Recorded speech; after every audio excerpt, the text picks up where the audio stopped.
علیہ رحمت کی اللہ پاک ان کو کروٹ کروٹ جنت کی بہاریں عطا فرمائے. آمین آمین آمین آمین. عثمان بھائی ان کے شاگرد بھی رہے ہیں اور عثمان بھائی ماشاءاللہ ایک بڑے مبلغ بھی ہیں, ان کے ساتھ ٹریول بھی ہوا. عثمان بھائی, we need your experience with it. So alhamdulillah, the time which we have spent with Mufti Sahab is priceless. Mufti Sahab در پڑھانے کے ساتھ ساتھ ایک تربیت, ساتھ ہی ساتھ ایک تنظیمی تربیت, ایک بڑا سوچنے کا ذہن, اور ہمیشہ سے ان کا ایک جو ہمیں ویژن دیتے تھے نا کہ بڑا سوچو گے تو بڑا کر پائیں گے, اور ہر جگہ ہمیں پروموٹ کیا, یعنی آپ یہ کرو, یعنی کانفیڈنس بلڈ کروایا, آپ یہ کر سکتے ہو. یعنی میں اگر صرف اپنا تجربہ بتاؤں, اور یہ آن رپورٹ ہے, اور یہاں کے ہمارے جو اسلامی بھائی ہیں اس بات کی گواہ ہیں. میں جامعۃ المدینہ ساؤتھ افریقہ میں پڑھا ہوں. I have studied in Jamiatul المدینہ South Africa. After I graduated, for a brief time I was actually teaching here as well. And personally, I have no intention of traveling back to Malawi. Mufti Abdul Nabi Hamid Sahib rahmatullahi alayh, he told me, انہوں نے مجھے یہ ترغیب دی کہ آپ ملاوی جاؤ, South Africa میں کام ہو رہا ہے. ان کے یہ الفاظ تھے کہ ملاوی میں اگر کچھ کر کے دکھا دو نا, تب ہم مانیں گے کہ ہماری جو انویسٹ ہے وہ وصول ہوئی, ہماری محنت ہے وہ وصول ہوئی. تو انہوں نے ایک دھکا دیا کہ push me to go to ملاوی.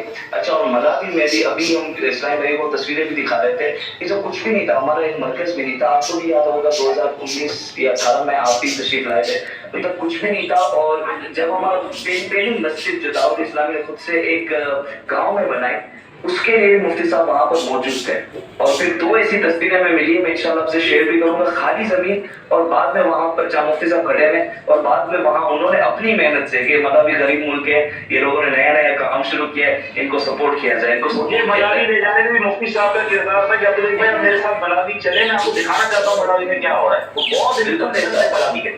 اور حال بالکل حال میں 2 سال پہلے جب آپ کا اور نگران شورا کا ملاوی آنا ہوا تھا, تو مفتی صاحب کے سمجھ لیں ریکویسٹ پر ہی نگران شورا نے جبر چینج کیا تھا. آپ کو بھی میں مفتی صاحب نے کہا تھا کہ آپ چلیں اور آپ کا دل خوش ہو جائے گا مسلمانوں کا. جو مفتی صاحب سے جو ڈسکشن ہو رہی تھی نا نیو مسلمس کے تعلق سے, اور اس طرح کا جو ہمارا ٹاپک ہے, مفتی صاحب یہ فرماتے تھے کہ آپ ایک بار ملاوی کا وزٹ کریں تو آپ کو اندازہ ہو جائے گا کہ ملاوی کے اندر پوٹینشیل کتنا ہے, اور ملاوی میں کتنی جلدی یہ کام ہو سکتا ہے.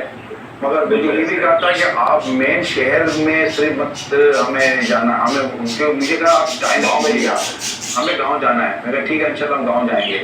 تو پھر انہی کی تحریک پر یہ سارا سفر ہوا, اور الحمدللہ اس کے بڑے پازیٹیو اور اچھے نتائج ہم نے حاصل کیے.